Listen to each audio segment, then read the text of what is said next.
Do you want me to do the introduction or? Yeah. I mean, that's what you've always done, right? So. You can come up with it. Oh boy, I can come with it now. Just say we got new cards. Let's talk about them. Okay. We have almost half of the sorry. We have almost half of set 11. No, let's say it one more time. Oh man, I feel like you at this moment.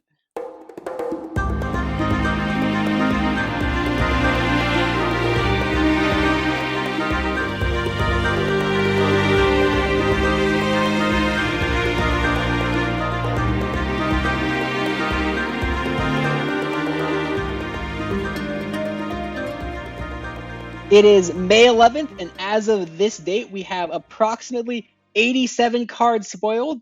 That's almost a half of the whole set. Today, Sunny and I are very excited to delve into our favorites of all these special spoilers. Oh yeah, I mean, who doesn't look forward to the day when they can tune into FECast and see how right or wrong Sunyveil and Stormblessed are going to be about the cards? Because, I mean, this stuff is basically set in stone. What we say about these cards now, before playing with them, well, that is something that people can go back to and laugh at. Yeah. For all the people that remember when I thought that Headshot might be a playable card, it's not actually that. It's called something it's something that flips into a headshot. It's the same one as Perilous Research. Yeah. They can laugh at me and my card evaluation skills for that. So this is the day. Or at least it's the first of the days, because the full set we're going to have a much more thorough rundown of the set. But definitely excited to look at the new cards today. Yeah. So welcome everyone. This is episode 69 of FECast, and the next set, Eternal Revelations, will be coming out later this month in about exactly 1 week from today. And then in about a month from today, we have our first big tournament using the set. So get fresh hot takes here. And I'm sure everyone loves hot takes. I love hot takes. So we'll be sure to give you them today. Oh, yeah. I'm not afraid to dole them out. What's going on currently in the Eternal community is yesterday we had the draft preview event start. It is where Direwolf puts in, I believe it's around 66 commons and uncommons into the draft format and gives you a sneak preview of what draft might be like and allows you to play with some cards early. And of course, a lot of them are just draft cards, right? Like 3/3s for 3 and the like. But sometimes they show us some really, really important cards that will be impactful in every format moving forwards. And we'll get to those in a second. Other than that, we have the pre-order bundle available. It's just like a lot of other pre-orders, right? I think it's like $39.99 US. Comes with a one box that is, say, 32 packs. And I think it comes with an alt-art premium of something that I don't remember what it is. But it also, importantly, comes with premium sigils. We have, I believe it's the 4th branded premium sigils we have available. And, these premium sigils aren't always available. So if you like premium sigils and you haven't been able to get them before, this could be your chance right now. So if you're into that sort of thing, support Direwolf, buy some cards, get ready for the new set. Just for completion's sake, the alt art card for this bundle is the Customs Officer. That's a 4/3 that puts an enemy unit into its owner's market. Let's jump right into card evaluation. Before we get into specific cards, let's talk about mechanics. We currently have 2 new mechanics presented. We don't know if there's going to be any more or if there will be any other major mechanics. We know that Amplify is returning and stuff, but we have 2 new mechanics specifically. We have Valor and Stealth. And let's start with the simpler of the two. Valor basically is, if you've played Magic the Gathering, it's a little bit like Rampage. Valor states that if a unit is blocking the unit with Valor, it gets +1/+1. So if you attack with a 3/3 with Valor and the opponent blocks with a 3/3, your unit does a 4/4 and kills the other unit. If you attack with a 4/4 and the opponent blocks with 2 2/2s, your unit becomes a 6/6. So for each unit being blocked, your unit with Valor gets +1/+1. Relatively unexciting. Should be a good little limited mechanic. Probably will see some playing constructed to some extent if there's a good card with it, but it's not something you're like, oh man, it's Valor, it's so cool. I'm assuming that's also your opinion on the matter, Sonny. Well, I have a few things to say about it. First of all, I'm glad it's not templated the same way that Rampage is, because that is so confusing and horrible. Rampage means nothing unless you're being blocked by multiple creatures in Magic. Anyway, I actually do think that it might be constructed, have implications for constructed, because Grenahan and random 1/1s that come via this or that or the other have started to make a lot of impact in constructed right now. So like attacking with X1s just doesn't seem great. But if you have X1s with Valor, they can still make attacks into that. We do have a card that we'll talk about later that I think is an example of an X1 that can attack into, just random 1/1s or Grenahen. Yeah, one of the most relevant things about Valor is that, as I said, it basically says this unit can't be traded off by tokens, right? Your opponent plays assembly line, your unit with Valor cannot be blocked by any amount of tokens whatsoever, if they're 1/1 tokens, that is. Yeah, they can't help trade with the unit. Yeah. The other thing is that there are going to be a lot of mistakes with Valor for the draft tournament, I think. Oh, I think boy. people are just going to do math wrong, and that's going to be a lot of fun. Math is no longer just for blockers. In this case, it's actually more so for blockers, because your opponent can attack with the Valor and be like, are you going to mess up? Are you not going to mess up? Valor's going to be really good at just making your opponent, putting them to the test. Can they do math? Yeah. The other new mechanic I believe Sunny is very excited for, so I will let Sunny describe stealth. Man, how do you describe stealth without just reading the article? Okay, so there are two types of stealth cards. There are stealth cards that cost 3 and stealth card that cost 5. When you play a stealth unit, these are for units, your opponent gets no information about the card except for how much it costs. So you can play a 3-cost stealth unit, and your opponent doesn't know what factions it is, doesn't know its abilities, doesn't know its size. All they know is that it's a 3-cost stealth unit. And once that card is affected by another card or goes into combat, then it is revealed to other players. So you kind of have to play a guessing game with what your opponent played. Now, there are some limitations on stealth. I think they said that all of the 3-cost stealth cards, they will trade with a 3/3. They won't eat a 3/3. You won't have any 3/4s or something, or 4/4s or whatever, that just eat a 3/3 for free if they go into combat. So there are some limitations on the card, but this mechanic is very similar to Morph in Magic, which is one of my favorite mechanics because you really have to deduce what your opponent has played. Now, I think this is going to be much bigger for limited than constructed, because a lot of the times only 1 or 2 cards with this mechanic become constructed playable, in which case the ambiguity of what the card actually is, it matters a whole lot less. Yeah, so let's say that there was one good constructed playable stealth card. Then, if you see the stealth token on your opponent's side of the board in constructed, you know exactly what it is. It's hard to get this mechanic right for constructed purposes, although, it's still going to be fun to play with the cards, even if you know what they are a lot of the time. I like to think that there'll be at least 2, maybe in each faction, hopefully, that will make things interesting. And there's some interesting twists that might help make the 5-cost stealth cards specifically have more play in constructed, which we will get to. The other interesting thing about them is if you target them with any effect, say a Finest Hour or a Torch, you will reveal what they are. But you can sort of glean what information they are if you play, say, Suffocate or Vanquish. Ooh. If your opponent has a 3-cost stealth unit in play, you have a Vanquish in your hand, it will have a white border, and it won't allow you to actually target your opponent's unit with the Vanquish. Likewise, if you have a Suffocate in hand and it's green, then you can know that your opponent's stealth unit has 3 attack or less. So there is some interesting UI implications here where you can't mess up your cards. You can't accidentally use removal that doesn't kill it if it's, that's removal. Now, if you play like a Char on a 3-cost stealth and has 3 health, then you will just, lose your Char. Your opponent will have 2 damage marked on them and still have the 3 health. But Suffocate, Vanquish, other cards with similar effects like that have conditions will either let you know what the card is, give you information about what the stealth unit could be, or be unable to be played on them. That's really interesting. I wonder what happens if you have something that's like Inspire Aegis and you draw the stealth unit and it has plus Aegis and you just play it. Your opponent doesn't know it has Aegis, right? I would be pretty surprised if any of these have Aegis naturally, although I suppose it's possible.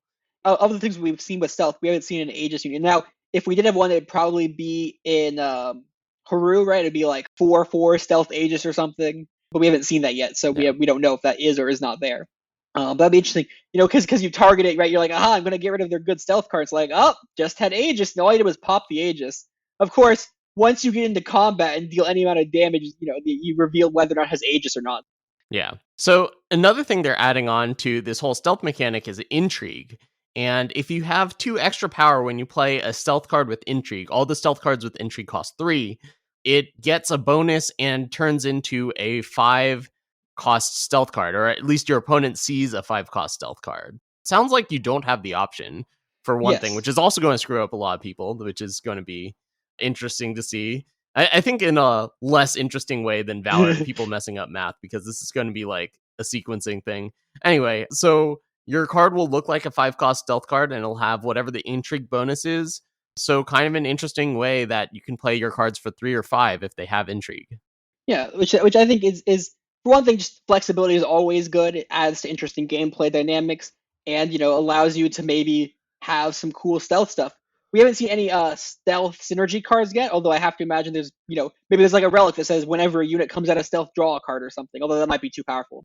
Or like someone gives you stealth gets +1/+1 or whatever, right? So maybe we'll have some stealth synergy cards, then you can stick these intrigue units in your deck and try to trick your opponent that way, right? All you really need at that point would be 3 stealth cards, right? If you have one constructed playable 3-cost stealth unit, one constructed playable 5-cost stealth unit, and then a constructed playable intrigue stealth unit, and suddenly you can sort of more easily trick your opponents to guess which card is which. Of course, if you play a 2-drop and then a stealth unit, you can be pretty reliably be like, I think that's the intrigue one, because if they played it the other way, they couldn't play the 2-drop. So of course I know I'm gonna mess that up. I'm gonna play my intrigue 2 stealth unit and then be like, no, I had 2 power for a removal spell, now I lose the game. Or like you play your intrigue unit when you have 4 power, and then you play your power after, or something like that. Oh my goodness. Oh, I didn't think about that option. Yeah, no. You're just going to have to really pay attention to your opponent's sequencing with these cards. Yeah, so those are our 2 mechanics, and I think that they're probably going to be fun to play with. Although I expect on day 1, stealth is going to have all sorts of bugs, and we'll see how quickly stealth gets sorted. Or maybe it won't have any bugs. Maybe we'll get lucky. LSV also tweeted out that this has been, quote, in the oven for a while, so it's cool that they got to work. Hopefully, we'll see how well it works. Yeah. Hopefully, it's better than Valkyrie Warp. Oh my goodness, it's definitely better than Valkyrie Warp, at least like flavor-wise and random mechanic-wise. It's not at all just feels random as heck. It's like an actual mechanic. But anyways, before we discuss about specific card by card, we're going to discuss any cycles that exist, because they're better to discuss all at once rather than going over them one at a time. Currently, we actually only have, I believe, 2 true cycles in the set revealed so far. We have Blueprints and Runes, and we are going to start with Blueprints.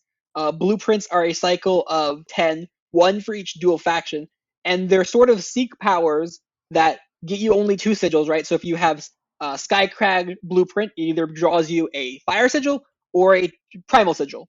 But then, if you have 3 of each faction, Fire, Fire, Fire, Primal, Primal, Primal, you get to also play a 1-cost relic with some sort of effect that triggers when you pay 7. You always get the sneak power effect. If you have the bonus, you also get to play a free relic. When I first read these, I just read these as a transmute effect, where it either gave you the sigil or it played the relic, and I was like, these are bad. But then I read that you get the relic for free, and I was like, oh, these are really good. Yeah, and so each one of the 10 heirlooms, as they're called, the relics are called heirlooms, has a different effect, and some of them range from being somewhat minor, like the Xenon one, dealing 4 to the opposing player, gaining 4 health, and looking at the top 4 cards and picking one to be on top of your deck. Boy, that's wordy. But I think it's like and one bad. of the less powerful ones, to something that might be quite powerful, like the Combre one gives a unit +5/+5, an overwhelm. The important thing to note, especially about the Comber one, because that one just sounds really good, is that one, they sort of also fuel themselves, right? Because if you're getting the heirloom in play, you are getting at least 1 power closer. In Comber heirloom specifically, you're like, oh, it's +5/+7 overwhelm, which is, for 7, that's 7's a lot. It's 2 more than the old Recano plate. What was it? Was it called Recano plate? Deep Forge plate? Deep Forge plate, yeah. So it's basically a Deep Forge plate without endurance. But the key here with all the heirlooms is that it's free, right? You get the seek power, so this is a free effect. You just, at any point, you can just threaten your opponent to have just a massive unit. And especially for Combre one, it's permanent +5/+5 and overwhelm. That is a permanent buff right there. That is huge. Yeah, so it's worth noting that it's free from a card standpoint, but definitely not from a power standpoint, because 7 is so much. I think I'm lower on these cards than most people. I do think they're very good, but I think there are 2 big limitations that you have to consider. The first one is that they don't really work that well for 3-faction decks, I do not believe. You cannot fix for all 3 factions with one of these. So they don't have a faction requirement in their own, No. but they cannot fix for a third faction. So the first limitation is that they're going to be for 2 faction decks, which, to be fair, is like, what is most successful right now. I don't know. I guess there are those menace decks, but just outside of those menace decks, I think most of the decks are 2 factions, right? Yeah. So as Sunny said, they also cost 7, and 7 is a lot. 7's more than a lot of decks can get, right? There are some exceptions, and you have to be willing to pay 7 for it or affect it, and that's why cards like Elysian Heirloom are pretty much on the low end of the heirlooms. Elysian Heirloom, for reference, says pay 7 and sacrifice it to put 2 6/6 Titans with Aegis Endurance into the top 10 cards of your deck. So it's like it's half of a Call the Ancients. Putting them in the top 10 is a lot better than putting them in all of your deck, but it's only 2, and you're gonna pay 7, and then 6 turns later draw a 2 cost 6/6 with Aegis and Endurance and expect it to be impactful in the game. Like, that's ridiculous. No, Elysian Heirlooms it's not very good. It's better than not having it, to be sure, but like, it's not gonna be super impactful. Yeah. So I think that most of these effects are not things that are good to do with 7 power late in the game unless you have absolutely no other gas. Like, I don't think you can count on this being like your win condition, for example. The same way you couldn't count on using the Decimate from a chant to be a reliable way to help you win the game. I think the bigger effect for these is that they provide a free relic, which some decks really care about. Like, if there's a 2 faction rats deck or something like that, that might be a huge deal. Or if there's, some sort of deck that plays Vulcan can play one of these because they go deep on only 2 factions. Batteries might even try playing 12 blueprint rats or something. Oh god. Of the effects that are particularly interesting, Cobra Heirloom is obviously one of the best ones because it can actually shut out a game fairly quickly. Argenport Heirloom, I think, is also going to be pretty good. Argenport Heirloom is pay 7 and sacrifice Argenport Heirloom to draw 2 units from your void and give them Aegis and Endurance. And obviously, again, super slow. You're paying 7 just to, double Dark Return. But Aegis is relevant, right? Aegis means that your units get to dodge removal.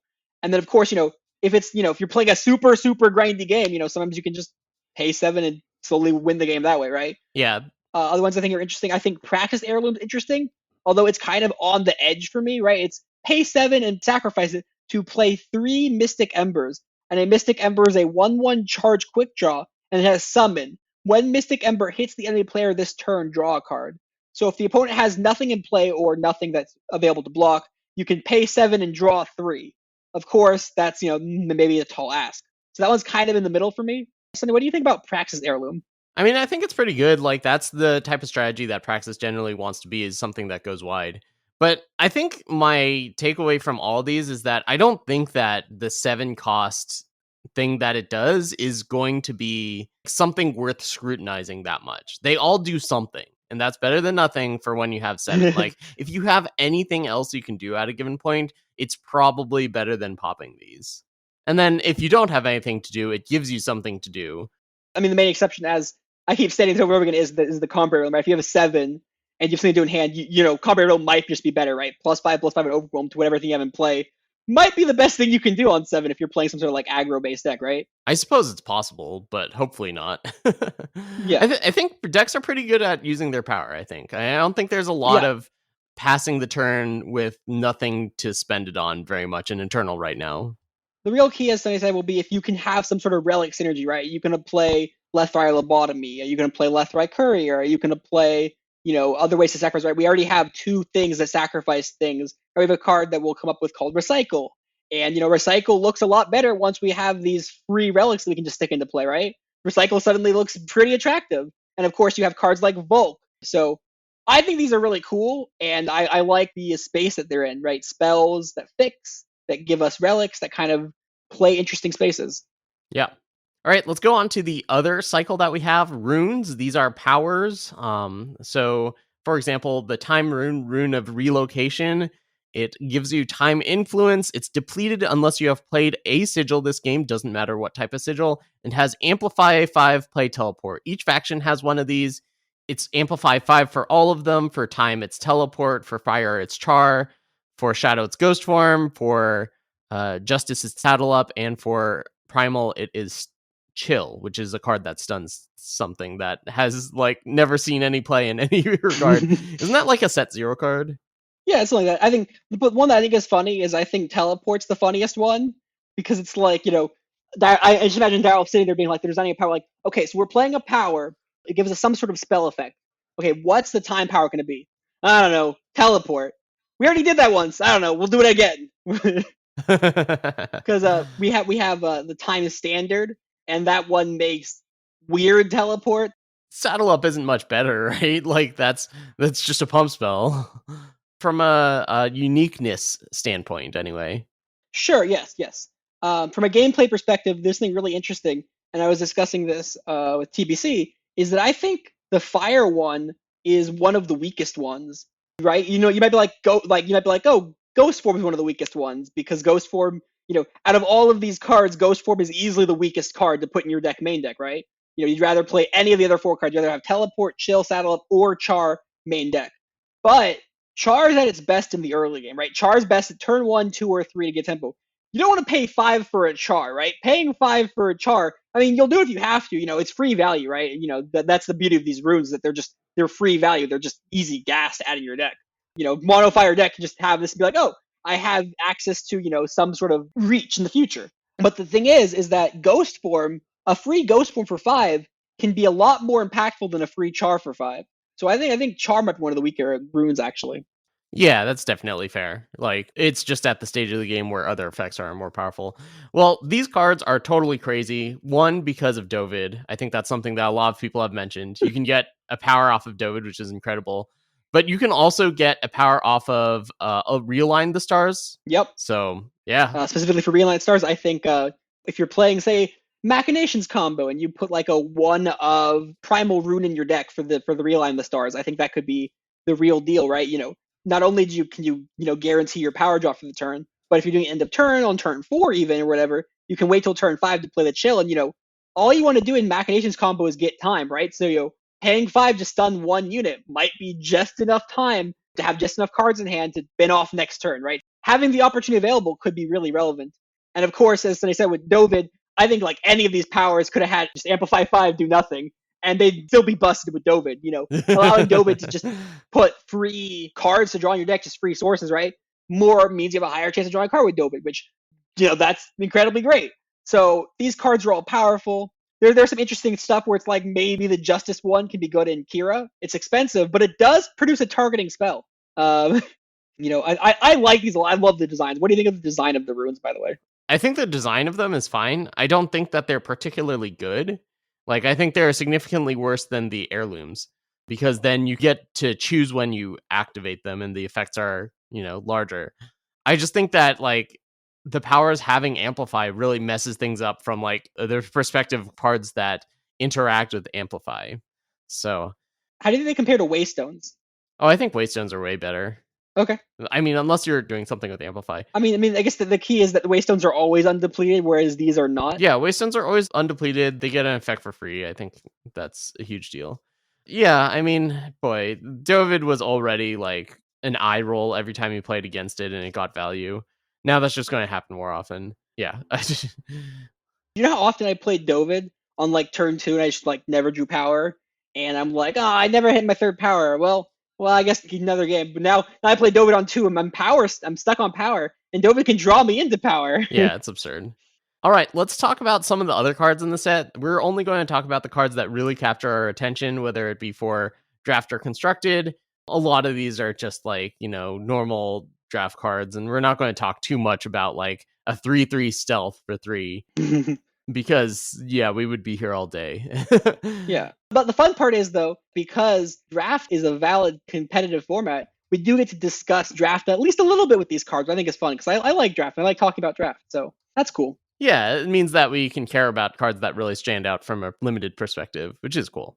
Yeah, so we're going to be using a website made by Kalari, and it is spoiler.soul/ladder.com. We will post this in the description so you can check it out. It's a consolidation of all the spoilers, so you don't have to scroll up on the Discord. You don't have to be like, oh, no, I can't miss. Did I miss one? It's all the spoilers, and it's very, very useful to everyone. So the first card I would like to discuss is Behold the Truth.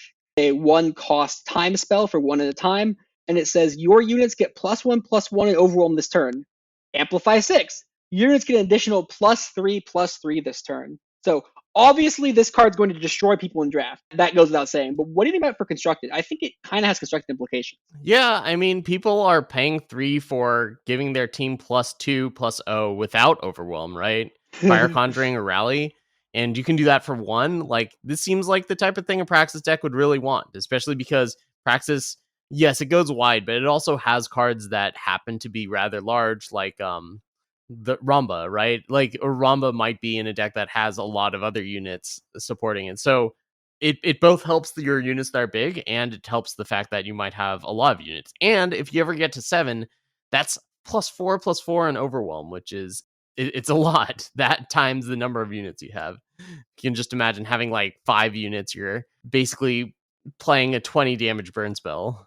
The other main interesting piece about it is that it's a 1-cost spell. So if there's some sort of Xenon, go wide deck, say, for example, we've had this in the past. We had Xenon Cultist. That was a go wide deck. If there's ever a go wide deck that plays Condemn, Behold the Truth is a really interesting market option because it's a unique effect at 1 cost. We've never had an effect quite like this that costs 1 before. Yeah, I guess it's worth noting that it also is not a fast spell, unlike Rally. But I think it might just have enough power to be good enough anyway. Going on, do you like Bone Mask? Bone Mask, the card that doesn't have Infiltrate but feels like it should have Infiltrate? Oh yeah, I didn't realize that the way it was templated. No, I think this card's not good. For reference, is a 4-cost +2/+2. Ultimate, when the wielder hits the enemy player, draw a card for each unit with 4 attack or more. Now, the reason it's ultimate, now Infiltrate, is that it works with mandrakes, right? That's just about it. If your mandrakes are huge, it triggers the ultimate. So there's some interesting stuff there. Obviously, it should be drawing 1 card if you play it on the turn, because you should be playing on something that can get through that turn, and hopefully have at least a 2/2 in play. Obviously, in draft, this card's going to be really good because it's a 4-cost +2/+2 that should draw you at least 1 card, which I think is just going to be very solid in draft. But in constructed, it's probably a little bit too expensive. If it costs 3, it might be playable, but at 4, it's pretty expensive. I don't think it's even good on draft. It only works when you're on the offensive, and like if it draws 1 card, it's like pretty mediocre. I kind of like it in draft. We'll see, but I don't think that this is going to be an impressive card in draft. Yeah, so next card that I think is interesting is Conspire. Conspire is 3 at a time for a slow spell, and it says draw a power card of your choice from your deck. If it's a sigil, play it depleted instead. And I think this card's sadly bad. I think it's bad too. I mean, the closest thing to it, right, is Petition, right? And that's a very good card, but it costs 1 more, and the difference between 2 and 3 is very large here. I think if you're playing this in constructed, you're most of the time looking to get a non-sigil. Yeah, basically, if you're getting a sigil, it's just the bad secret pages, and secret pages is never playable.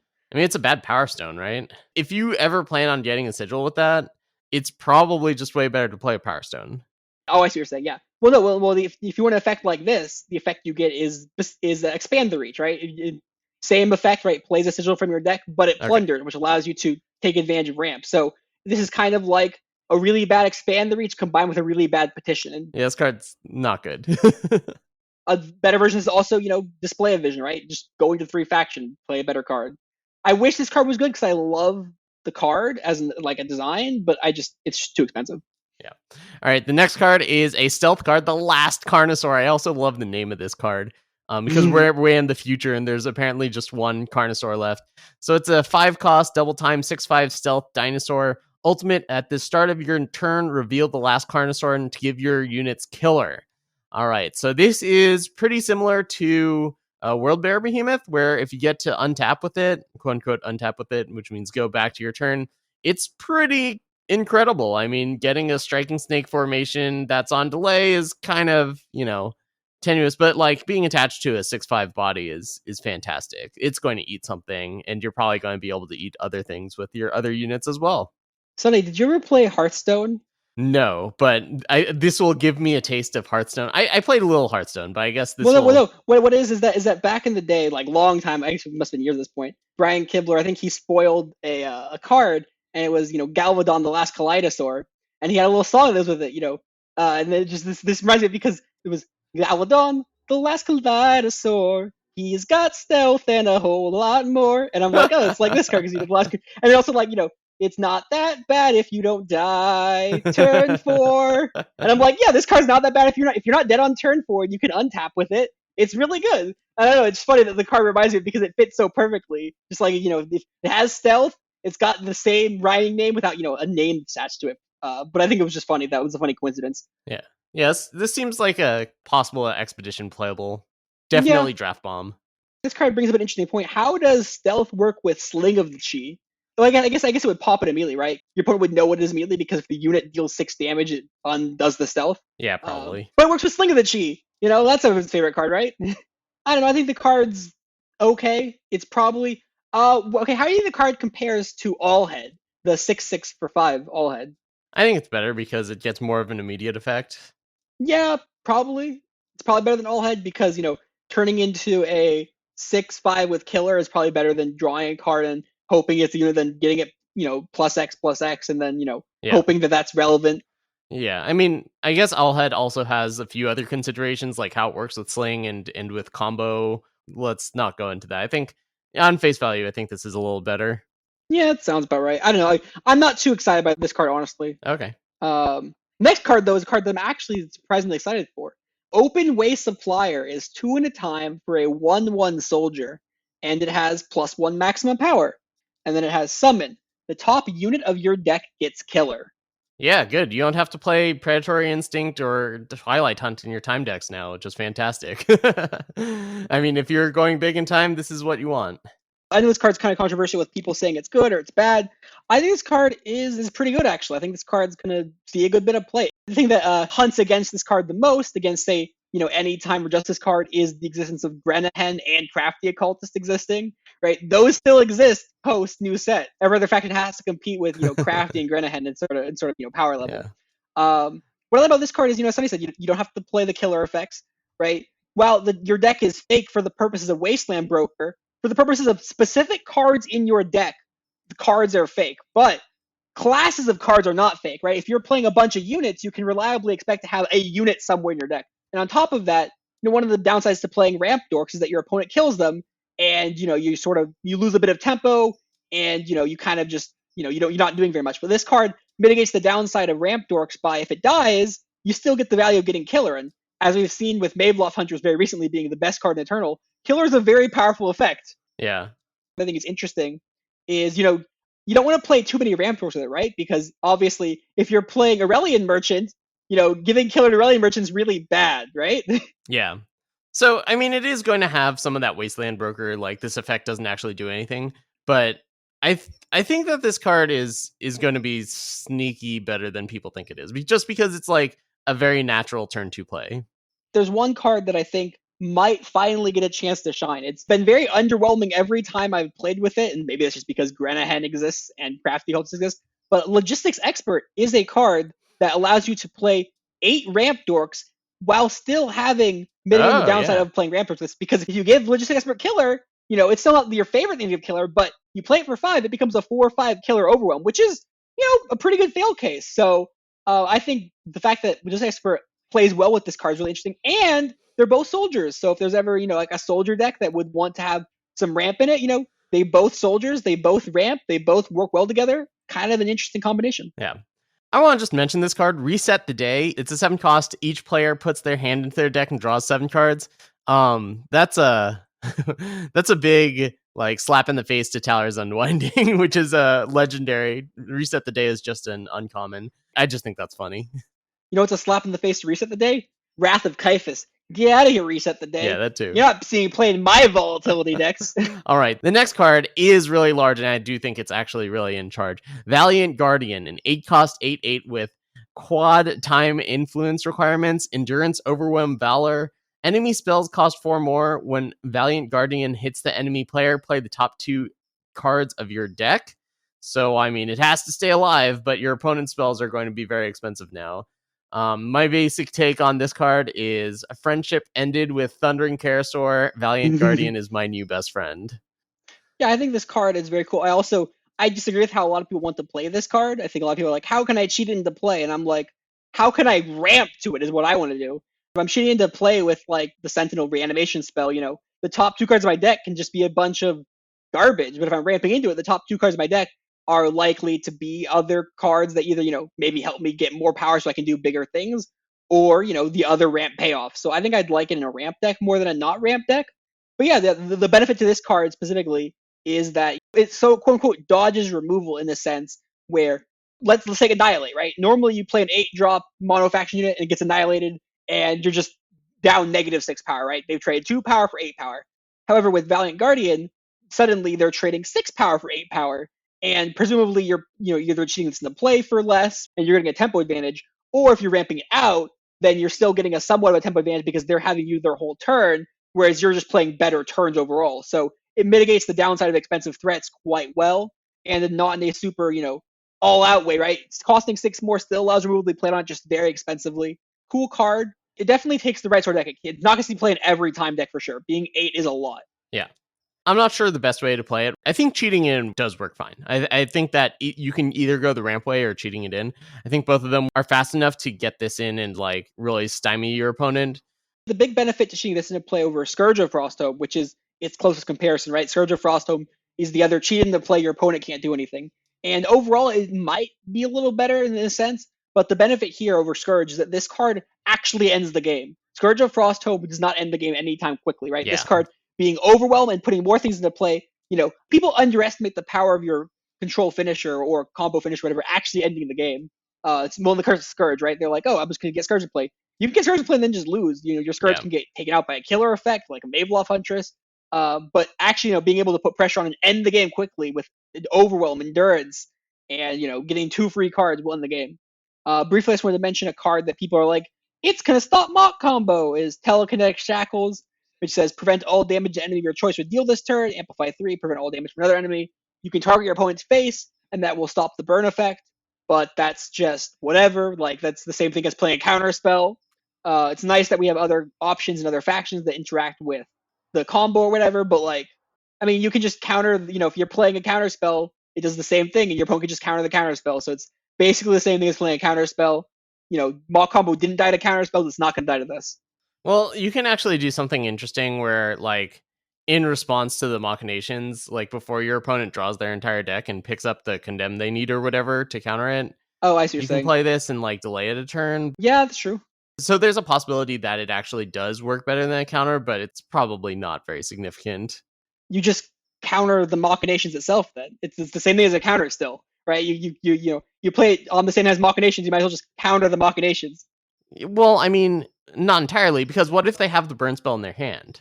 So like this actually stops them for a turn. It doesn't stop the effect of the card. It's a little different than a counter spell, but ultimately I think it will play very similarly, right? There are unique cases. It's different than a counter spell, but ultimately it's going to play similar. I don't think it's going to be the silver bullet that everyone's looking for to kill the mock combo. Yeah. Valiant Guardian making all their spells cost 4 more though. That would stop it. Yeah. That would definitely do it. Like, they can't even go to the market to grab with Condemned to grab a 1-cost kill effect because they all cost 4 more. This stops all the market shenanigans, by the way, for spells because they cost 4 more. I should mention this shadow card for draft purposes. Afflictor is 1 in a shadow. Pay 2, exhaust Afflictor, and discard a card to play a -1/-1 curse on the enemy unit and gain 1 health. The funniest thing I saw about this was a meme where someone said, compared to Auto Treader, Mom, I want Auto Treader. Mom, we have Auto Treader at home. Auto Treader at home. Afflictor. This is nowhere near as good as Auto Tread. It'd probably still be somewhat decent in draft in a sense, but it's nowhere near good as Auto Treader by like a significant margin. So, anyways, moving on. Here's a somewhat controversial card. How do you feel about D'Angelo Might, Sonny? D'Angelo Might is a 5 shadow for a spell that says draw cards equal to the highest attack among your units. It does have the potential to draw a lot of cards, but I don't think drawing a ton of cards for 5 power is where you want to be most of the time. Like, you want your ways of drawing cards to be ways of also committing to the board, I think. Yeah, I think thinking about this card, so you really also kind of want to draw 4 cards at least, in a sense. Right, you don't really want to be drawing 3 with this, right? You might be like okay if you drew 3. You definitely want to be drawing 2. If you're drawing 2 with this, you are very unhappy. That's for sure. So you kind of need to be playing big things and this in a sense, and that's like, if you're playing big things, you might want to play more big things to, try to win the game and put pressure on your opponent. So it's kind of at odds with what doing big things is trying to do. I could see it in the market though, in a Xenon deck, right? You're playing a Xenon merchant. Play, end of turn, play a merchant, grab D'Angelo Might, play Sandstorm Titan, next turn try to play, Dianglo Might. Right? So I could see it maybe in a Xenon deck in the market, but that's about it. It doesn't even work with the merchant, so like it's really unspectacular. Well, that's why, you don't get with the merchant if you had the other card to go with it, right? So Right, but I'm just saying like it might be good if like you could actually put it on the merchant that you're getting. Anyway, shall we continue? So how do you feel this interesting sub theme of cards in the set that have an effect that says if you have this influence, when this card goes to your void, do an effect? I mean, that's an extremely powerful thing. Like that's the type of thing that makes Fell Rock really good, but I don't think that this effect is impactful enough. Giving a weapon or unit in hand +2 attack, yeah, I don't think that's going to amount to enough to make Glen Pathcutter really that big. So just to clarify, Glen Pathcutter is 1 in the shadow for a 2/1 elf rogue. If you have shadow influence, when it goes to your void, give a unit or weapon in your hand +2 attack. You don't think that it's good enough, even in a sense of just playing a 1-drop, a 2/1, and then trading it off, and then giving a unit in your hand bigger to attack in the future, like a charge unit? That's possible, but like you have to be Stone Scar, you have to have a charge unit. Those are not givens at all. It has to die at the right time, like before you play the unit that you're trying to get in question. I don't know. Like, is it better than the 1-drops we already have? It might be better than the 1-drops we have in Expedition.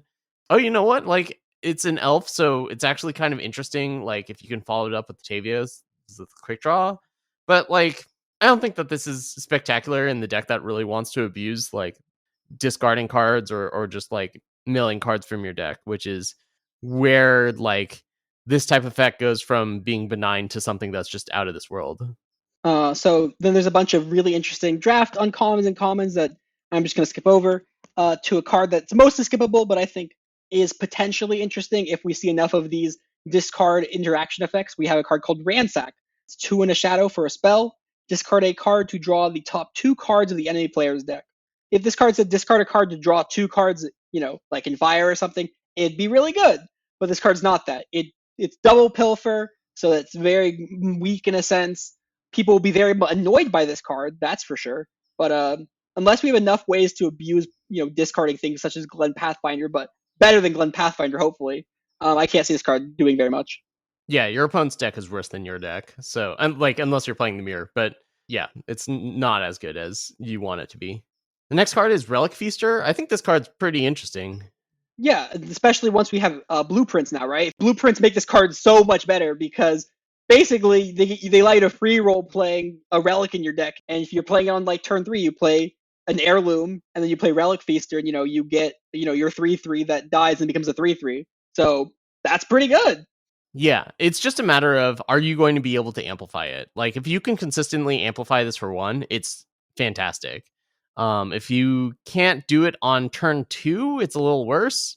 But boy, if you can figure out a way to consistently amplify this once or twice and play it, on turn 3 or 4, I think that this is going to be a big deal because it provides 2 bodies and 2 large bodies. So yeah, good rate. It also has a really interesting implication of getting us closer to critical mass of relic sacrifice effects. Because we have 2 really powerful relics that want things to be sacrificed. And in the past, we've only had 8 ways to sacrifice it. We've had Left Phlebotomy and Consuming Greed. And Consuming Greed is expensive. But now we have a couple other ways. And if you're sacrificing Waste Stone Gate to Relic Feeder, you get a 3/3 and an 8/8. Or you get a 3/3 and draw 3 cards. And that's really, really good, right? Yeah, definitely. So the next card I want to mention briefly is Turn for the Worse. 1 in the shadow for a fast spell. Kill an enemy unit that has taken damage this turn. Now this card is pretty bad on the whole because you basically are guaranteeing that you've had to invest in a second card in this, right? Overall, if you're playing this main deck, it's really bad. You might play it in draft because you might have to, but like in constructed, if you're playing this main deck, it's just like you have to invest multiple things. You have to have all the stars align. The best case scenario main deck is like, Jotun Hurler, where it's like just play other better cards like other hard removal. But there is one case where this card is really good in constructed, and that's Condemn Markets. It allows Condemn. Yes, you get the 2 for 1, but you get to guarantee killing anything for 2 power. Anything without Aegis. But I do think it is good. I think that's the application for this card, and I do think that it's one that will be constructed worthy. Like, they used to play Combust in Condemn Markets, right? This card is, unless you want the sacrifice effect, right? This card is overall going to be better than Combust, right? Yes, with Combust, you can kill an X1 and then kill their bigger unit, whatever. Obviously, all cards are different, but like overall, this card, looks like better than Combust for condemned markets, right? Yeah, for the most part. As we move on from Shadow, I want to give a quick shout out to Balm. Balm is 2 and a primal for a give a unit +1 attack and reckless draw card for a spell. Just a quick shout out saying, hey, look, Matriarch Zende, your spell that you make is now an actual card of the game. Good job. Oh, that is pretty cool. Yeah, it's going to be interesting to see how good this is in limited. Traditionally, I feel like these types of effects are not that great, but it might be good enough to, make your opponent run into you. The card that has a lot of people talking, though, and has a lot of people split is Bottled Insight. This is the 1-cost fast spell draw card. Amplify 2, draw an additional card, then discard a card. What do you think about this one, Stormblessed? Where do you fall on this one? Oh, you're putting me on the spot first? I was hoping I could circumvent you and put you on the spot first. Well, I'm already on record for what I think this card is. Yeah, but I wanted more time to think. But anyways, I'm of two minds about this. Condemned Market's really interesting for this card because it lets Condemned Markets have a new unique effect that allows Condemned Markets to get some form of card selection, right? Anything that allows you to do a unique effect is interesting there. Mac combo can be very good in Mac combo, just, getting another cycle effect. I don't know. It's kind of like on 3, it's a Rainfall Accord. And Rainfall Accord is a bad card, right? No one's ever played Rainfall Accord in Constructed. At 5, it's a worse Forbidden Research. And Forbidden Research only finally saw play because of at any cost, allowing you to get Shadow Influence, right? So this card is a bad card and a worse and a better card, but it has this 1-cost cantrip effect. Now, the main card game that I know about that has cantrips for like this is Magic the Gathering. But the key in Magic the Gathering, these sort of cantrips, is they have some form of card selection, right? Where they have, Scout, or, look at the top 2 cards and pick one, right? Like Quarry.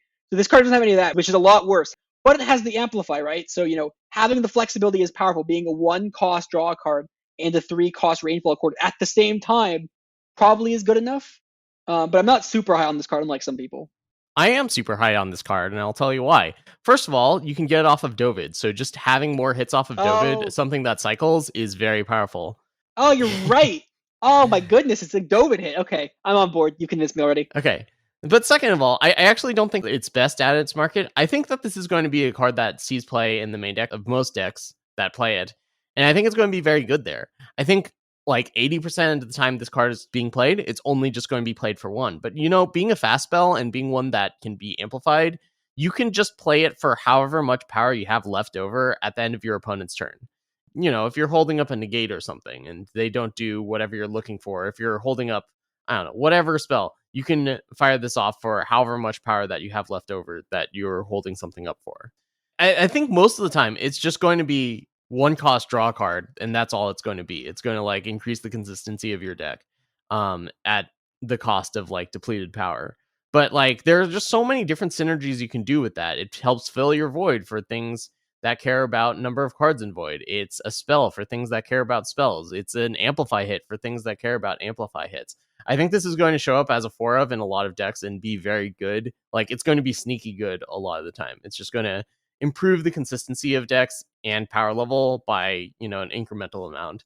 And the cost that you have to play it is just going to be very low. I want to play Dovid and Bottled Insight now. That sounds like a fun interaction. Yeah, we're going to see a Dovid nerf. There better be one. So a card that I've seen some buzz about when it was first spoiled is Cyber Skimmer, a 1/1 for 1 with flying, a Grenadin bird. So it does have a Grenadin tag. Pay 2 and sacrifice it to draw 2 cards if you have attacked with exactly 2 units this turn. I think this card is bad, and I'm curious if you think this card is bad or good. At first, I thought it was pretty good, but maybe it's like good and limited or something. But like having to attack with exactly 2 units is such a restriction. This has flying, which helps it, right? Like it means that you can change the number of units that you attack with better. But yeah, I mean, it just seems like it's a little awkward and doesn't quite do what you want. Similar to like Gust Skimmer, is that the? Yep, Gust Rider. Gust Rider, yeah. Onslaught, draw 2, discard 2. So like, I think this is just not going to work out the way that you want it to. Even though it is pretty easy to envision situations where it is a good card, I just don't think it's going to be consistent enough. I mean, is it even a good card? If it works out the way you want it to, you've built your own Wisdom of the Elders that did your opponent 1 damage at the cost of, being very inconsistent. And it's slow speed, and your opponent sees it coming.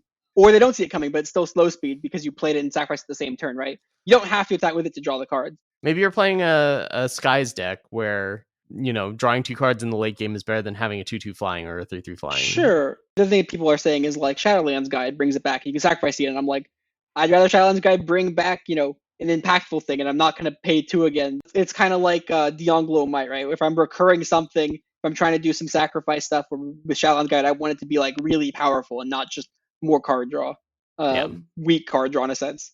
Okay, the next card is a card that I was super high on when it was first spoiled, and I'm maybe a little less high on it now than I was then.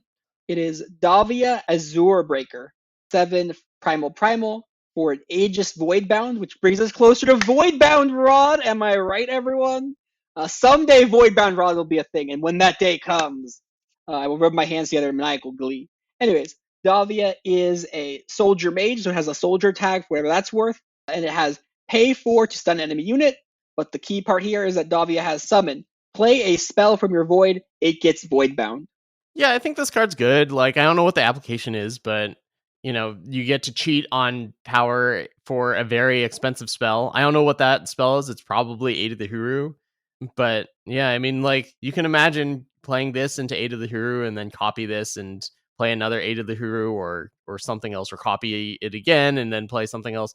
Like, I think there are a lot of situations where this just like gets a lot of value and it does something pretty unique. Yeah, I think this card's still really powerful. I'm just not sure I was high on it. Like, I was like super, I was like S++. Now I'm just like A tier. Like, worst case scenario, Wisdom of the Elders, if you play Wisdom of Davia, is that good. I mean, having it in play might be worth something because then you can copy it later on if that's what you're going for. If you play Honor of Claws, is that good? Yeah, probably, because then it helps fuel future copies. Okay, I'm pretty still sold on it because I think the card's really cool. The part that makes me sad about the card is it's not a dragon. I know that dragons don't exist in the future, but why can't it be like Davia, the last dragon? We've had the last Carnosaur. Can't we have one dragon that costs 7 and lets me play spells from my void for free? Maybe there is a dragon. But I want volatility! I want this turn with volatility, Sonny. It's not a dragon, so I can't get it with volatility, and it makes me sad. Okay. So Jufi Sprite Seer is one of the stealth cards, but it's also one of the intrigue cards. It's a 3-cost 1/3 stealth, single primal influence. When you draw an additional card, Jufi gets +1/+1. Intrigue 2, transform 4 power cards in your deck to Dragon's Eye. This is an interesting one, and it has so much going on that I am not familiar with, that I don't know how it's going to work out. If you can make this like a reasonably sized unit, just playing it on 3 and like having a 3/5 that has random upside in other ways is like not the worst thing, but it's also just kind of small and slow. Yeah, I mean, Bottled Insight, right? You play it on 4, you play Bottled Insight to 2/4 immediately. Yeah, I guess so. But notably, you can't play it on 5 and play card draw at the same time, because if you play it on 5, it obviously will have the intrigue. So, if you're playing it for 5, that's pretty bad. You're playing a 5-cost 1, are you going to be happy with that?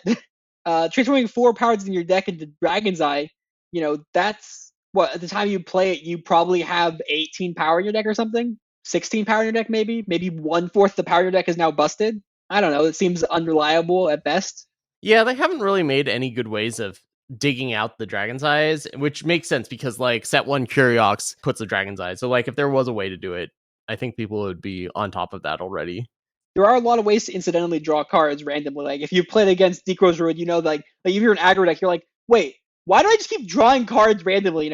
Merchants, markets, blazing salvos, seek powers, heirlooms, all these cards, blueprints, bottled insight, whatever, just a bunch of random ways to draw cards. So I could see this card working out in a sense, but it wouldn't be because of the 5-cost mode. It would be because a 3-cost 1/3 that gets +1/+1, you draw an additional card, could be large, maybe. It also has stealth, right? The other way this card would see play is if we get enough good stealth cards that also let you draw extra cards at the same time, in a sense, because that would allow you to sort of double up and trick your opponent. So maybe if there's a stealth deck, this could work out. Maybe, yeah. Okay, so I guess the first Justice card I'm interested in is Auren Jailer is 3 and a Justice for a 3/3 uncommon. And it says when you attack with exactly 2 units this turn, Auren Jailer gets +1/+1. Not until end of turn, right? So if you go 1-drop, 2-drop, attack with it, it's a 4/4 permanently. If you attack with it in something else, it's a 4/4 or a 5/5 permanently or whatever. And there's Amplify 1, Play, Detain. And it's a Minotaur soldier, so it actually has really relevant tribal types, actually. So have you played Temple Shion, Sunny, in the past? Yes, I have, and I think Temple Shion is way better. Really? What? I've heard a lot of people say Auren Jailer is way better than Temple Shion. That's crazy. Interesting. Flying's OP. And you remove one of your opponent's blockers. I just think that this is too inconsistent in order to be reliable. Like, Inconsistent? yeah, like you have to attack with exactly 2 units. Sure. If it lines up perfectly, like, yeah, it's fine. But I don't think it's going to line up perfectly very often. Or often enough for this to be really good. I guess I don't really care that much about the card to argue its defense, so. I guess Amplify 1 Detain is actually pretty interesting because, like, if you're playing it on 5, you can detain 2 units, and if you're playing on 6, you can detain a bunch of units and get the attack in. But, man, like, you line this up with Terra and Temple Shihan, and I think this is just way worse than any of those. I mean, it's a soldier for Dovid, and an Amplify card for Dovid. It's double duty. Yeah. Anyway, so the next card is Inquisitive Alchemist, and it's actually, I think it's pretty interesting. Inquisitive Alchemist is a stealth for 4/4 for 5, so your opponent doesn't know what it is. Woo! But it has Justice. When it goes to the Void, the top unit or weapon of your deck gets +2/+2. So obviously with this card, what you want to be doing is you don't want to be playing it for 5, except in draft, obviously. In draft, you might just play it for 5. But in constructed, you want to be discarding this or milling this from your deck just to the direct to the Void to immediately get value with it. Presumably you could do that. The card's interesting. +2/+2 is a real buff, right? If you've seen with Terra, right? +1/+1 at the top of your deck is kind of small, but +2/+2 at the top of your deck is a lot bigger than +1/+1. So I'm not too against this card. I am. Next. Okay. Iron Priest is also a +2/+2. So it's clearly going to be against this card. Iron Priest is a 2-cost 2/2 with Valor, and it has a similar effect. You have a Just Influence. When it goes to your Void, you create and draw a weapon with strength and health equal to its strength and health. So if you just discard from your hand and it's not Warcry up or anything, you draw a 2/2 weapon, and presumably the weapon will always cost 2. And if you have it in play, you put a weapon on it and attack with it, trades off, you get a bigger weapon. If your opponent blocks and it's a 3/3 and it dies, you get a 3/3 weapon. It's like a better Obsidian Golem, a lot better Obsidian Golem in a lot of ways. I like the card a lot too. If I like the previous card, I like this card. This card's a lot better than the previous card by a significant margin. Would you agree with that statement? Yeah, it's going to be really interesting to see how exactly this is going to fit in, because in a way, it's kind of like another Privilege of Rank. Granted, the Justice Sigil is a lot better than just getting a random weapon, but unlike Privilege of Rank, it's also good if you just play it. So, like, it does some really interesting things with, like, Markets and Plunder where you can make use of that extra card. This card's basically an aggressive version of Privilege of Rank, right? Like, Privilege of Rank helps you draw power, helps you draw out of it, right? Whereas this, helps you attack, where you can just play it as a 2-drop, right? Attack with a 2/2 Valor, and, play it with Terra or whatever, right? If you play it with Terra, you play this, you play Terra, you attack, your opponent now is incentivized to block, and they're incentivized not to block, because if they block, you get your 3/3 weapon in hand, and if they don't block, then you keep getting +2/+2 Warcry on your deck. It's got some good synergies and stuff going on. Obviously, it's also a soldier, so it can get drawn with Dovid. I think this card will be very good in a lot of decks in Expedition. Yeah, it'll be interesting to see what the best application for it is, because I think on rate it's pretty good. So another card that I think is kind of interesting. It's maybe a little expensive, but it's at least in the draft, I think it'll be a cute little draft common. Is Reliable Troops. It is a 1/1 for 1 with Valor. It is an Oni soldier, and if that was it, would be terrible. But it has ultimate. Pay 2 to draw a Justice Sigil from your deck. I'm not a 1-drop aficionado, Sonny. Do you think this card has a chance of seeing playing constructed? I mean, it being a 1/1, like, your opponent is never incentivized to block it for any reason, right?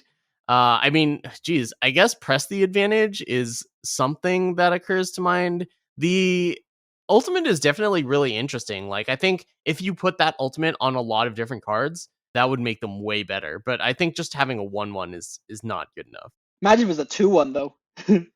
Yeah, if it was a 2/1, like, I think that makes a big difference because that attacks for exactly twice as much. So next card is interesting just on how large it can actually be is Tower Inspector. Tower Inspector is a 2-cost 2/1, and it is a Sentinel. Sentinel is relevant because of Sentinel synergies, especially with its text. It gets +2/+2 if you have played a unit this turn, and it gets +2/+2 if you played a relic this turn. Obviously, this card also gets a lot better with blueprints and heirlooms because you can play 1-cost, draw a your deck and give this thing +2/+2 for the turn. So card got a lot better after heirlooms, I'll say that much. So what do you think of this card though? I think it's good and limited, but I don't think it's going to be grand constructed. It's a 2-drop that's soft to pings, and yeah, I mean, like, maybe you can attack as a 4/3, but, like, it doesn't have Warcry or something else that makes it more impressive. And if you don't have a play, then it's pretty embarrassing just attacking as a 2/1. Yeah, I think there'll be a fun maybe a budget aggro Sentinel deck. I think Sentinels is probably going to be pretty real after this. We're going to get to a specific card in Fire that I think is really interesting. But this card's cute, and there might be a cute little budget deck for it, and it will crush you in Constructed a couple times, and you will hate losing to it. That's for sure. It'll definitely beat me a bunch, no matter how good or bad it is. Okay, the next card is Ursa Squadron. Not Magic the Gathering Ursa, but it is a Soldier Bear. It is 2 and a Justice for a 2/2 with Valor and Warcry. Do you think this card has any play in Constructed, or is it just draft only? Yeah, like this might be good enough for Expedition. Like I was looking for 2-drops in the Soldier deck. I felt like I was pretty low on 2-drops that were good. Cough, cough, Argentport Soldier. Yeah, it's probably works. Yeah, almost brought that to the easy queue. I think this is worse than Iron Priest, but like still at a rate where it might be competitive. I like the card a fair bit. It's just, how does it compare to Aegis Warcry is my question, actually. How do you compare to Crown Watch Paladin? Probably worse.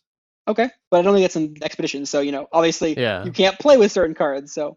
This isn't breaking into Throne anytime soon, but like as an Expedition card, yeah, maybe. It's a Soldier. I can't imagine that Darylf puts Crown Watch Paladin Expedition when they're trying to, maybe get people to play cards like this. Yeah. So Valkyrie Station, we'll just go over this quickly. I think Sunny's going to hate this card, but I wanted to bring up briefly. Is 3 and a Justice for a Relic. At the end of your turn, play a 2/2 Valkyrie Flying if you have 7 armor only. If you do not have 7 armor, you get 1 armor. Yeah, it's I bad, don't like right? this card. Yeah, I think it's bad. I wish it just said, at the end of your turn, gain 1 armor. If you have 7 armor or more, make a Valkyrie. I don't know why it's this weird wording. Yeah, that's... Would it really be broken if it just gave you armor guaranteed? I mean, no, it wouldn't. But like that is a functional difference. Yeah, whatever. Let's move on. So speaking of like cards, wanting cards and having cards at home, Well-Laid Trap is bring to justice at home. Because like you can think of a situation where like you attack and then play a Rhyme Conclave Smuggler, get Well-Laid Trap, and then get them when they try to attack back. But that's so much worse than just killing it for free, which was what Bring to Justice did before it was nerfed. Well-Laid Trap is a 0 and a Justice for a fast spell. Give an attacking enemy unit -2 attack this turn. Then ready one of your units and give it Endurance this turn. Now, this card's going to destroy you in draft. This card's going to be so annoying in draft to play around. 0-cost Justice trick like this will be very annoying. Yeah. Notably, this card should trigger Kira, right? This card theoretically triggers Kira. Yeah, you have to click on Kira, so... As I said, this is what was it? Bring to Justice at home. This does feel like Bring to Justice at home. -2 attacks, not necessarily that much, but clicking on Kira is not necessarily out of the realm of possibility. So, well, I mean, the thing is, like, Kira was often being aggressive, right? It's secretly a Flyers deck, is what we said. So, like, you need to be able to get rid of blockers and not just attackers. So probably not quite good enough, but 0-cost stuff is 0 cost. Never really counted on a thing that costs 0. But yeah, let's move on to fire cards. We have Agile Strike, which is slightly better temper, but slightly better temper is still not good enough. Agile Strike is 1 in the fire, deal 1 damage, give a unit or weapon in your hand 1 attack, which I think is slightly better temper, but still not good enough. Would you agree with that assessment? Yeah, definitely. The reason I only brought it up is because I want to like the card a lot because it's a really cute card. Nah, not worth. Okay, so this card I think is probably bad, but I'm just curious to see if maybe you think it's good enough. Is Awakened Instigator. 3 cost 2/2 when you attack with 2 units. Exactly 2 units, it gets +3 attack permanently. I think most of the attack with exactly 2 units I'm just really low on. Okay, we move on then. Okay, this next card is one I wanted to talk about actually though. Blitz Stone was spoiled today. I love it. Blitz Stone is 2 in a fire for a relic. Summon. Deal 2 damage to an enemy unit. You can stop right there and I'd probably already enjoy the card. Just being a relic that does a thing so you can sacrifice it and stuff would be good enough. But it has when you play a unit, sacrifice Blitz Stone to give it +1 attack and charge this turn. Now, the obvious combo is get out of the way, is you play this on 2, you kill an enemy unit, then on next turn, you play Forge Sanitizer, and you get a 6/5 flying regen charge unit. And then in the future, it's a 5/5. Sadly, it's not permanent charge and a permanent buff. Otherwise, I'd like it with Volk, because then I play a Volk, and I get a 6/3 charging Volk, and then I bring back Volk, and then it's an 8/5 charging Volk, and that would be just really disgusting, but it's still probably good with the Volks nonetheless. But yeah, I think this card's really cool, has a lot of really good synergies going on, and I think it's a good power level. Making it 2 puts it a light power level of can do really good synergy things, while also, being on the edge of like, you have to want to have some sort of synergy with it. Yeah, so like this does a really interesting thing, and it's a puzzle that a lot of game designers have been trying to solve for a long time. Is how do we make big fire cards worth playing? Right, like fire is the faction of cheap aggression because the bigger cards tend to get outclassed pretty quickly. But this works really well. It helps you get rid of small threats in the early game, and then it makes whatever big threat you play like much better. So it's a really interesting design. I like it a lot. And I think it's going to be really good. I mean, if you just follow it up with the Siege Train, that's a huge deal. Yeah. I'm sure there's lots of things that are a huge deal. Forge Sanitizer, that was a good example. Like even something like World Bear Behemoth or something. I don't know. That's probably not even that good. Oh, what about Ramba? Like that's a card that really Yeah. benefits from charge. There are tons of cards that really benefit from charge that you can't afford to spend extra power to give to charge. And this, lets you pay that cost up front in order to get the charge the turn that matters. In a sense, you are paying a 1 cost tax on the deal 2 damage effect, right? Because you'd pay 1 to deal 2 damage, roughly speaking. But for that tax, you are getting a bunch of potential synergy that you can build your deck around, right? Relics in the Void, Charge, and cards like Restoration Process, right? Pick up a Relic and a Sentinel from your Void. The more ways you can put random relics in your Void that also have interesting effects that allow you to, situationally pull out Blitz Stone and something else, right? Bring back Blitz Stone and Forge Sanitizer from your Void for 2. Then you can guarantee to play this bursty effect and the 2 damage. So I think the card's is really, really good design. Yeah, too bad you don't get charged permanently. That would be incredible.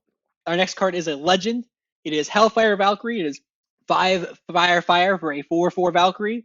It has flying, and when it attacks, you deal 3 damage to an enemy, so you get a free torch, or you draw a card, and its cost is reduced by 3 this turn. But you discard this reduced cost card end of turn. I don't like this card. I think it's expensive and doesn't do anything the turn it comes into play. Yeah, it's only good with Blitz Stone. Yeah, Blitz Stone might make this card somewhat playable potentially, but even then, I mean, I compare this to Moonstone Vanguard, and it's like way worse than Moonstone Vanguard by like a mile. Yeah. Next card's pretty interesting. Inoa's Fury, 2 cost, fire fast spell. Play a +2 attack weapon on one of your units. It gets quick draw this turn. Interesting combat trick that leaves you something behind. Is it better than something like Scythe Slash? I'm not sure, Yes. but Yes. I think there are probably situations. Yeah, it's also a weapon that's like has its own Yes. synergies. Yeah, I think this card's good. Yeah, I mean, there are obviously situations where Side Slash is better, and maybe you play both or whatever. But I'm thinking about things like Siege Train. Like you attack with Siege Train, they block with Wasteland Broker or Striped Arachnodon or whatever. Then you play a Noah's Fury, and you get in for 4 damage, and your Siege Train lives to attack for another 8 damage overwhelm attack next turn. Yes, there are situations. There are obviously cards that would prefer the other effect, like Stonehammer, right? Stonehammer, obviously, with Berserk and Flying, we'd rather have more attack that turn. I saw people try to compare this card to Ornate Katana, and I'm like, they're very different, and this card's a lot better. Being a combat trick, being fast, means you can trick your opponent. Again, if you're playing like Siege Train, would you rather have Ornate Katana, or would you rather have a Noah's Fury? The answer is a Noah's Fury. But if you have Passionate Stonehammer, you'd rather have Ornate Katana. So I think the cards are very different. I think +2 attack and quick draw is about a 1 cost effect, right? Yeah. So you're paying an extra 1 for a permanent +2 attack boost forever. And I think that's worth paying the extra tax for. Yeah, and I think you're going to have to do something with the synergies, which is certainly very doable. I mean, all the synergy you need is Overwhelm, right? Siege Train, boom. No, weapon synergies. Oh, sure. That also works. But I mean, what about just Siege Train? Why not just Siege Train? I mean, yeah, it works on Siege Train too. I don't know. Like, it's not that much better than just getting quick draw when you're talking about Siege Train. Well, I'm going to move on to a 1-drop. Sunny loves his 1-drops, and this is a 1-drop in fire, which means, Sunny might like it. It's a 1-drop 2/1 Grenadin Jackal with Valor.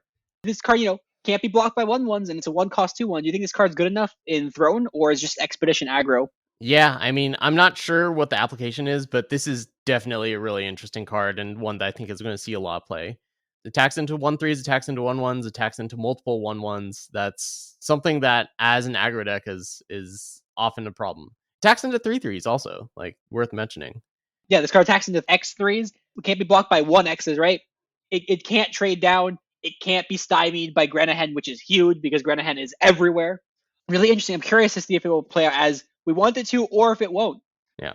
I'm surprised you skipped over Lava Burst. This is an interesting one. Deal 6 damage, 6 cost spell. Can't be negated or blocked by Aegis. I think this is going to be very good in Limited. but I don't think Oh, there are sure. enough negate and Aegis effects to be good constructed. Yeah, in limited, I think this card will be, on the whole, about the same as Send to Market or Cut Ties, right? It has the downside of not being fast, but it has the big upside of being able to kill the opponent, right? So, on the whole, be about as good, maybe a little better than Send to Market. But a little better than Send to Market's not constructed worthy, and I don't know. 6 cost removal, it's going to be playable as like a 1 of, maybe a 2 of unlimited just because you can go face with it. But, it's uncommon, it's fine. I want to go back to fun commons, though. Fun commons I can ask Sunny about because Sunny is the fire aggro expert here. So this is Rampaging Commando, which is a 3 and a fire for a 3/1 stealth, which means your opponent doesn't know what stats it has. It could be this card, or it could be some other card. Now, unless we get other good, fire stealth cards for 3, they have to be pretty good because, if you're playing an aggro deck, you don't want to be playing too many 3-drops, so it's going to be competing with other cards in your deck, very much so. But this card is a 3/1 stealth, and it has ultimate. At the start of your turn, reveal Rampaging Commando to play Rampage. So play pattern is, you play it for 3. Next turn, you get to attack with it as a 6/2, or you attack with some other unit that gets, +3/+1 and overwhelm effect. Do you think this card's good enough in Expedition aggro or Throne aggro, or is it just not good enough? This is very clearly not good enough. I don't know why you Okay. wanted my opinion on it. I thought that it might have been good enough. 3-drops are better. 3-drops are really good. Like, we're not. What about I don't think Expedition? I guess Expedition, we have a bunch of 5X in Expedition, so imagine if we didn't have all the 5Xs though. the what do you call it? The competition for cards that cost 3 and more are just like really high. I guess in Throne it's obviously not good enough, but Expedition it might have been. Although I forgot that we had like Barricade Basher and like Prism Golem. And those are like 5/5s for 3. But anyways, I don't know why I brought it up. I guess I didn't. Well, you brought up a limited card. I brought up a limited card. Is that too much to ask? Anyways, I'm gonna move on before I embarrass myself further. Okay, next card is actually interesting. It's Recycle. Recycle is 2 and a fire for a fast spell. Sacrifice a unit or relic to play 3/1/1 Grenadins. This card is a mix between Grenadin Drone and Assembly Line. It's somewhat close to a 2-cost Grenadin Drone for fast speed. It got a lot better with blueprints, right? You play a blueprint, you want to play blueprints anyways, you get a free relic, and this card just becomes a 2-cost fast speed Assembly Line, and that's really, really good. So blueprints make this card a lot better. But aside from that, 2-cost Grenadin Drone, I think is going to be good enough in Expedition, depending on what cards they give us, right? We don't know what the Expedition format's going to look like because of how Expedition packs work and how the draft pack works. But take Tessa for example. In Tessa, there was a card called Scrap Tank, and I did not like Scrap Tank. Scrap Tank was easily the worst card in my deck. During the open, and Mgal backs me up on this. TBC, I was muted and deafened, so they weren't, there was no, going against the rules here. But I streamed my games to Discord, and there were so many games where Scrap Tank would just be stuck in my hand or just play it out, and it felt like a clunky, 5-cost assembly line.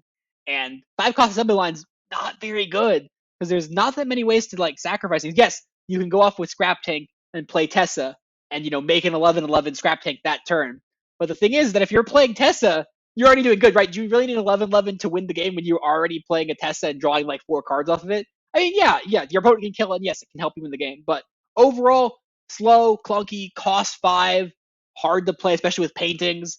The deck obviously is playing paintings, so this card's easily a replacement for Scrap Tank, I think. And with blueprints, it could be played in other decks too. So I think this card's actually pretty good.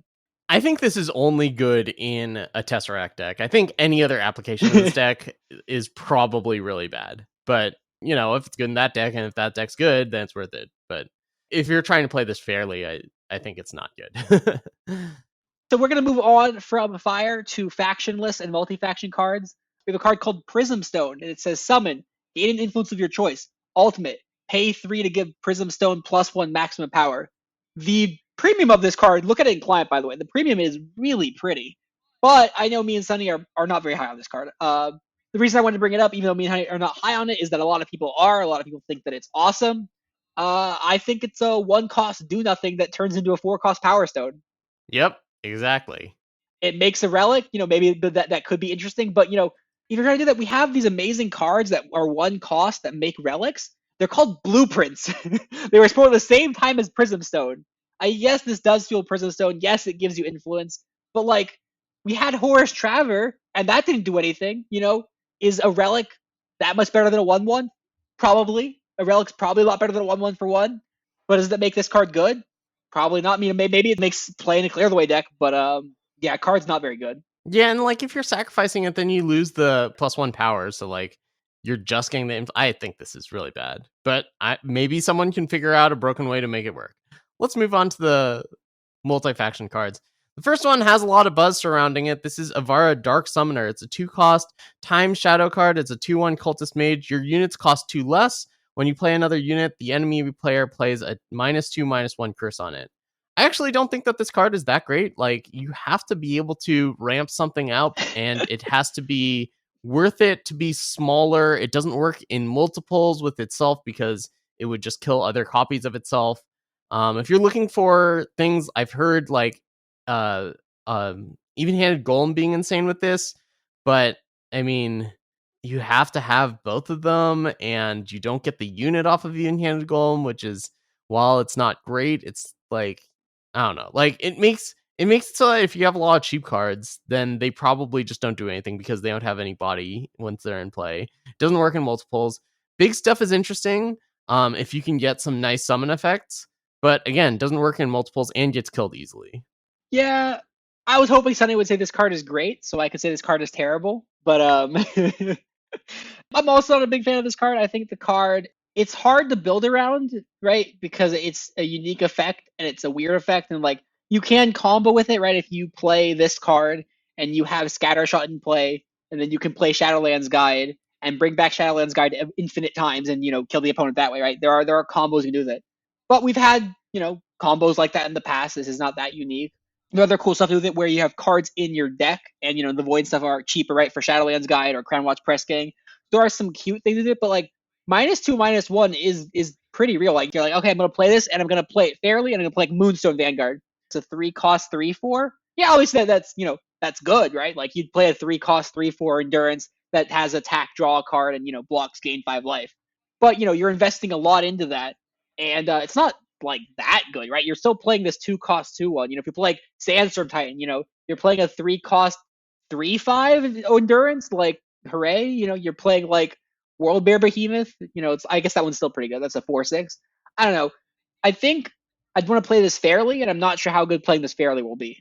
Yeah, first of all the situations you described, it has to survive. Yeah, it's a 2/1. Yeah. I didn't realize that you could get, like, if you played Shadowlands Guide, it can get the same copy of Shadowlands Guide. Does that work? Well, we don't know. So if that's the case, that is actually kind of interesting. I suspect you can't get the same copy because that seems like it would break the game. You have 2 Shadowlands Guide then. yeah, you'd have to have 2 Shadowlands Guide. But like it feels like it would break the game, but it's not the craziest thing to have some sort of like combo that involves your unit entering or dying infinite times. But I suspect that you would need 2. People are like, you'll play a Dark Wisp, but it becomes, free draw a card. The one that gives +1/-1 and draw a card? Oh, Skull Clamp? Skull Clamp, yeah. Like if you play this and you play Dark Wisp, it's Skull Clamp, and I'm like, that is not Skull Clamp. No, it's not Skull Clamp. This plus even-handed golem, sure, you can say that one's Skull Clamp, kind of, but you're still playing this 2/1. What's your follow-up then? What's your next move? Second, third, and fourth other even-handed golems. I mean, it might be good enough. There is somewhat of a powerful effect here, but I just don't see it. Yeah, I don't think so. Okay, so moving on to a card that I think everyone has called broken. Literally every single person I think who's seen this card has called it broken. It is a life for a life. It is 4 Justice Shadow for a spell. Sacrifice a unit to play another unit from your void and give it void bound. So we've got Grasping at Shadows 5 through 8, right? Yeah, I mean, I wouldn't say this is broken. Like, I don't think this is significantly better than Grasping at Shadows. It's another copy of Grasping at Shadows, which is really good, but it's got faction requirements. It has to have a unit in play. So, like, if your opponent knows this, they can make sure that your board stays clear, if they have the means to do so. I mean, if you're playing, say a Felon Reanimator deck, playing a Privilege of Rank, where you have random Justice influence, and you're playing a bunch of really crappy 1/2s and 1/1s and 2/2s that mill yourself, is your opponent really going to want to invest all the removal to kill your 1/2s and 2/1s? You can play 8 Grasping at Shadows or 4+1. Do you remember how good 3+1 Grasping at Shadows was? This could be 4+1, which is 1 bigger than 3+1, actually. I think this card's very good. I think that's true, but like, I just don't think it's actually that much better than Grasping at Shadows. Like, Grasping at Shadows is a good card. It's a constructed playable card. But I don't think this is, like, way better than that. I don't think it's super broken. There are two keys. Is why I'm saying it's broken. It's broken on two capacities. One is that Expedition does not have Grasping Shadows, right? So this is a very powerful effect that's moving into Expedition for the first time. And two, if this card was the only card, if Grasping Shadows didn't exist, this card would be like fine, it would be good. But because it does exist, right? You can now have the consistency that I love, right? It's sort of the fact that it exists in conjunction with other cards that exist or formats that exist. Why I think this card is very good. On the whole, it's not like it's not obviously the most broken card ever. I think in context, I think it's very, very good. And when I say broken, I don't mean like nerfable, by the way. I mean like very powerful. Yes, that does make sense, which is why I'm saying, like, it's a card. It's a real card. It's just not, like, broken. The next card is Sanguine Reaper. It is 4 Fire Shadow for a 3/3 Flying Charge Quick Draw, which is a lot of keywords for a Valkyrie. And Valkyrie allows you to have Valkyrie Warp mechanic interaction if you really want to. And it has in addition to these keywords, it has when it attacks, which it can attack immediately because it has charge. Each player with a relic draws a card and takes 2 damage. I think this card's really good, especially that we have these blueprints now.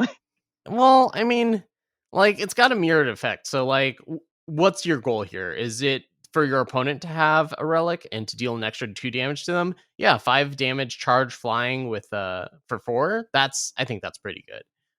If you're trying to draw cards off of it and you're just playing like a suicide aggro deck, I'm not sure what the relic you're playing is in this deck is, but yeah, maybe that's a thing. Okay, so the reason I think that blueprints helps put you over the top is that I think for this card to probably be good enough to draw a card yourself, a lot of the time, I think you'd only need like 12 relics, right? And blueprint is already 4 of the 12 that I want minimum, basically, right? So if there's 2 other reasonable relics to include, I think this card has a really good shot at drawing you a card.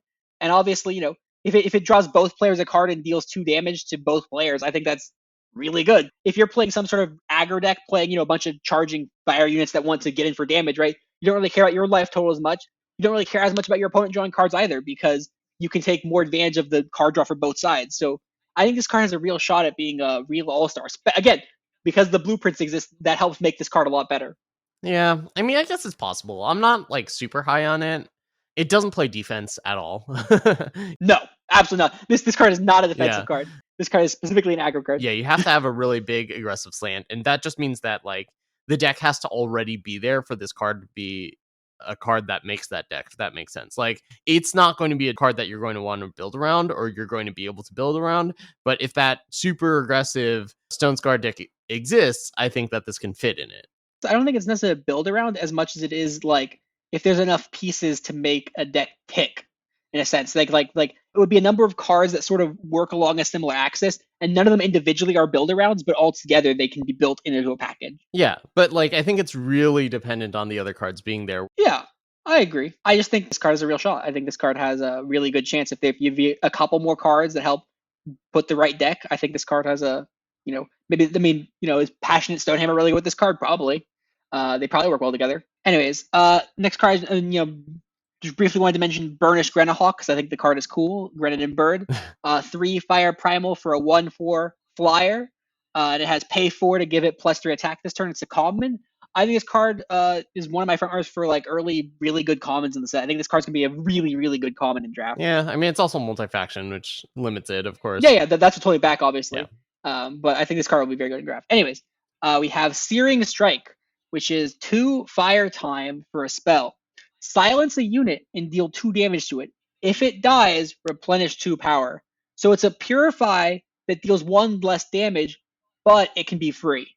This is really confusing. I mean, like, if you're just trying to kill something, usually Char is going to be better because it just costs 1. It's cheaper to play. It kills it, so you don't care about the silence. There, like, might be situations where the silence before killing something is really useful, like if you're dealing with regen units. I don't know. Like, this one's a really hard one to match up. If it was Purify with that additional text, replenish 2 power, it'd be incredible. But, man, doing 2 damage, like, I think it's just bad Char. The difference between 2 and 3 is a lot. Is just astronomical. Yeah, I think this card is probably bad for the reasons that, Blitz Stone is uncertain, right? Blitz Stone mentioned earlier, the relic that deals 2 damage and gives your thing charge and stuff. right? They both have a similar-ish upside in a sense, but the fail case on Blitz Stone is a lot stronger because if your opponent has an X3 whatever, you can still play Blitz Stone and you can still use it to try getting advantage with charge later if you need to, right? You don't want to do that, and that obviously if there's enough X3s and not enough X2s, the card's not going to be quite good enough. But on the flip side, if there's enough X3s, Searing Strike does absolutely nothing and has, no real upside. So if the format's dominated by X2s, though, it could see a shot at any play. But I think this card is kind of outclassed by Purify, Char, and Blitz Stone. And for example, since I said Char versus this card, right? Yes, free is free and free is huge, but one is not that different, right? Guaranteed 1 versus situational 0 is pretty comparable, right? So card's not that exciting to me. Yeah, and what if you're counting on getting the power refund and they buff their card or something? Or if they devour it, if they finest hour it, and you're just oops. Yeah. Or they give it Aegis and you're oh, dang it, now my turn's over and I can't do anything. I have 2 power left over and I can't play my 4-drop. I just lose. Yeah, I think this card's bad. Yeah. All right, that's it for the cards that we have for today. Next week, we'll go through all the cards, including our picks for cards that are the best in the set and or might be nerfed. So definitely look forward to that. We'll spend the rest of the episode just catching you up on TNE and the dates that we have coming up that are going to be of excitement. So we've only had one TNE since the last episode of FECast, and that was one by I'm Straight playing the Eccentric Officer deck. Looks like this deck is much more combo oriented. It's not just trying to get value, but rather rise to the challenge for Karos and First Flame and play very expensive things that kill people very quickly on the cheap. Playing Rugin's Choice as well. Yeah, and amidst, I don't know how much other combo there was, but definitely seemed like it was combos day with Overloader decks also being in the mix. Yeah, a bunch of Overloader decks, and of course you have Menace Trove. There's a lot of Menace Trove running about. Yeah, that deck seems pretty good. Boy, Throne is just so hostile right now. Combo decks that threaten to kill you very quickly, and then a Menace Trove deck that makes all of your removal basically worthless. So that was the most recent TNE. The next TNE is actually tomorrow, so if you're listening to this, it's probably either happening or has already happened. But let's go through the important dates that are upcoming. Tomorrow, May 12th, is going to be a Throne Tuesday Night Eternal. 1 week from today, on May 18th, we have the new set Revelations. And then we have a couple more Expedition TNEs coming out the same week of the set drop. So May 21st is going to be the Friday Expedition TNE, and then May 25th is going to be the Tuesday TNE. On June 5th, we have the Spring Invitational. And I think it's really cool that we're going to have the Spring Invitational for TNE before the Throne Open. So I'm really looking forward to playing in that. Good luck to all my competitors. But I do intend on winning. And speaking of tournaments that I intend on winning, June 11th is going to be the big Throne Open using the new set Revelations. And we'll see which cards can pass the test and which cards can't. As always, a big thank you to all of the patrons at patreon.com that support Friends of Eternal and FECast. Thank you to Odsos, Priweben, Cotillion, Alcide Bava, Work Done Son, Chamomilk, Chris Ye, D-Dub, and Yeastout for their continued support of the show. If you would like to help support FECast, you can go to patreon.com/Friends of Eternal. And finally, a big thank you to our editor, SRFS, who is going to have to wade through this episode and make sure that it is listenable and get it out to you. Thank you so much to them for all their work they do for the community. And I already said finally, but as postscript, I suppose, thank you for listening. And, tell your friends if they play Eternal about FECast, because we like audiences and that type of thing. We try to get good information out there. I think that is something that we unironically try really hard to do. All right, that will be it for this week's episode of FECast. Look forward to next week when we talk about the entire set in its entirety. Redundancy, not exactly intended there. Anyway, thanks for listening, and until next time, we will see you in the friend zone. The Friends of Eternal Discord is the best place on the internet to get better at Eternal. We have players of all skill and experience levels all happy to help each other out on basically any aspect of their Eternal gameplay. And making all this possible is our generous patrons over at patreon.com. If you'd like to support FECast or Friends of Eternal, consider donating at patreon.com/Friends of Eternal.